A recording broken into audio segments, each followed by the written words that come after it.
Ad ogni regola corrisponde un comportamento che ci fa adeguare ad essa, specialmente se dobbiamo arrivare ad un obiettivo importante come salvare il mondo, il proprio popolo o semplicemente la memoria di un caro. Nei videogiochi spesso abbiamo compiti di questa gravità da compiere con i nostri protagonisti e per portarli a termine dobbiamo adeguarci alle meccaniche di gioco.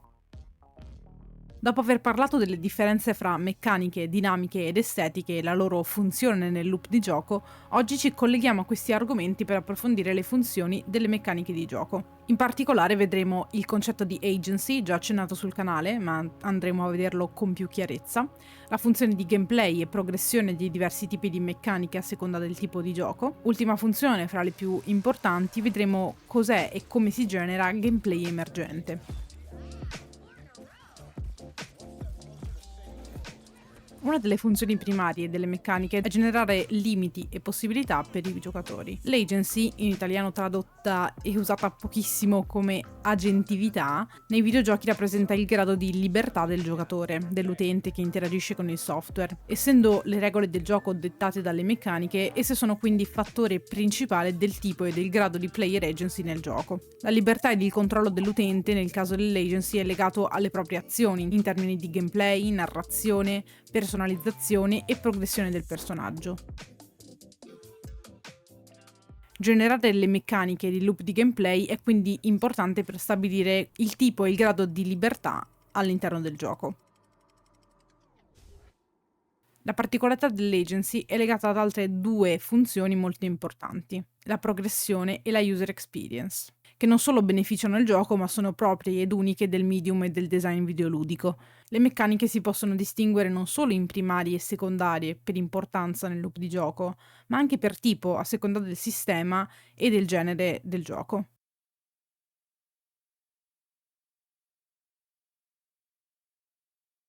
La user experience o esperienza è strettamente legata al core del gioco, ma si rifà anche al modo in cui queste meccaniche e le regole del gioco vengono presentate al player, tramite la UI, tramite la tutorializzazione ed altri elementi che possono rendere il tutto non solo più accessibile, ma più divertente da fruire. La libertà del giocatore infatti non porterebbe a niente se non fosse supportato da un ciclo di gameplay che non solo fa capire al giocatore come continuare, ma che lo invoglia a continuare il gioco e la storia e fornisse elementi di motivazione e soddisfazione nel proseguire l'esperienza. Anche la progressione, il secondo elemento, è quindi strettamente legata ad alcune meccaniche che lo rendono possibile, siano esse intrinseche nel loop di gioco stesso oppure meccaniche precise di avanzamento di trama, progressione del personaggio, avanzamento di statistiche, elementi di roleplay ed elementi estetici. Sia l'esperienza che la progressione determinano quindi una curva di difficoltà che contribuisce a definire l'identità del gioco, il tipo di loop e molto spesso anche una target audience.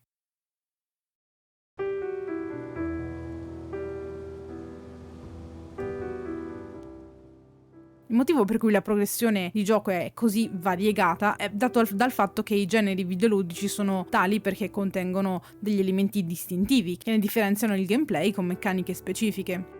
Gli RPG si concentrano maggiormente sulla progressione del gameplay e del personaggio tramite esperienza, potere, statistiche e ottenimento di abilità, un sistema di equipaggiamento e spesso di personalizzazione del personaggio, con sistemi narrativi che tengono conto, si spera, delle scelte del giocatore. Gli FPS invece trattano diversamente il combattimento, la morte, la vittoria, il respawn e l'enfasi sulla raccolta di oggetti e parti di equipaggiamento, e ancora diversamente se possiedono componenti multiplayer. In alcuni giochi simulativi, invece, il combattimento è inesistente, le meccaniche sono basate su azioni e simulazioni di eventi, attività e la loro reiterazione migliorata. Queste variazioni nelle meccaniche e della loro funzione è data principalmente dal fatto che esse sono legate a degli elementi di gioco. Il personaggio giocante è il principale elemento da considerare, ma spesso ve ne sono altri che contribuiscono a rendere il gioco ciò che è. In generale le meccaniche possono influire sul personaggio, sull'ambiente di gioco e su eventuali nemici o NPC. Più semplice è il gioco, meno meccaniche ci saranno, ma è possibile che esse coinvolgano nel loro utilizzo più elementi. Infatti oggi non stiamo facendo paragoni quantitativi, ma qualitativi e di tipologia. Ciò che conta è il risultato e il loop che queste meccaniche generano.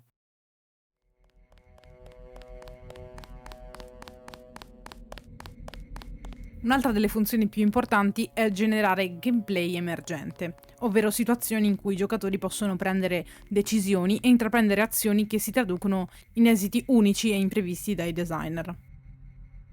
Già a partire dagli anni 70 e 80, giochi di ruolo da tavolo come Dungeons and Dragons hanno iniziato, attraverso semplici regole e strutture di gioco molto essenziali, ad incoraggiare i giocatori a sperimentare strategie innovative e interazioni creative, sfruttandole per raggiungere la vittoria o obiettivi narrativi. Al centro non vi era più quindi un percorso prestabilito, ma le possibili scelte dei giocatori, alimentate dall'immaginazione e dalla collaborazione. So what is our definition of emergence in video games? So we debated for a while, and this is the definition we came up with. A second-order game dynamic, which is created by the interaction of first-order game mechanics. So essentially, another way of putting that is like mechanics connecting together to create emergent dynamics, which is what that little diagram is supposed to illustrate.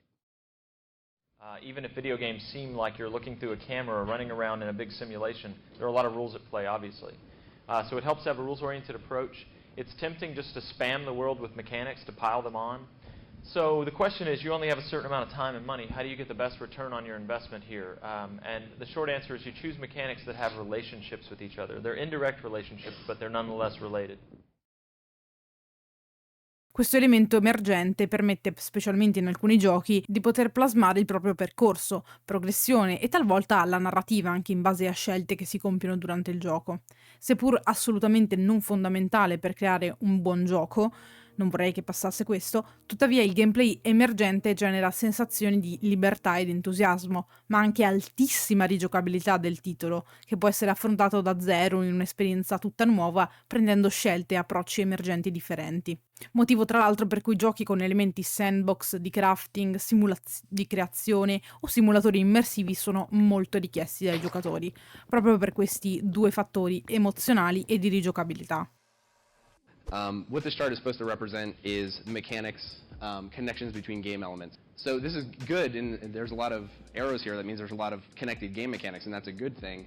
But there's a couple complications. One of the things this is supposed to represent is that you're explicitly hard-coding every one of those mechanics. And the important thing here is you might forget to implement one of them. Like if you're writing the code to describe what a candle does, and you weren't thinking in the back of your mind like, oh, one of the things that a player might want to do with this candle is to light oil puddles with it, you might just forget to write that line of code, in which case that emergent possibility wouldn't be there anymore. So one of the things that we have at Ironstorm is this thing called the stimulus system, and it's basically an intermediate layer in between these two sets of objects that lets them talk to each other and listen to each other, and it also allows the designers to describe objects intuitively. And then when you're making your candle, you're really thinking about the candle as a light object, an object that cast light into the world. But you're like, well, it's got a flame, so I guess I'll throw the fire stem on it too. So you're just describing your objects intuitively. And then when you go to implement your oil puddle, you're thinking, okay, this needs to listen to fire, and I'm anticipating that the player is going to use fire arrows to ignite oil puddle, so certainly that connection, or it winds up existing. But the nice thing is then the connection from the candle also automatically exists because you're describing your objects intuitively.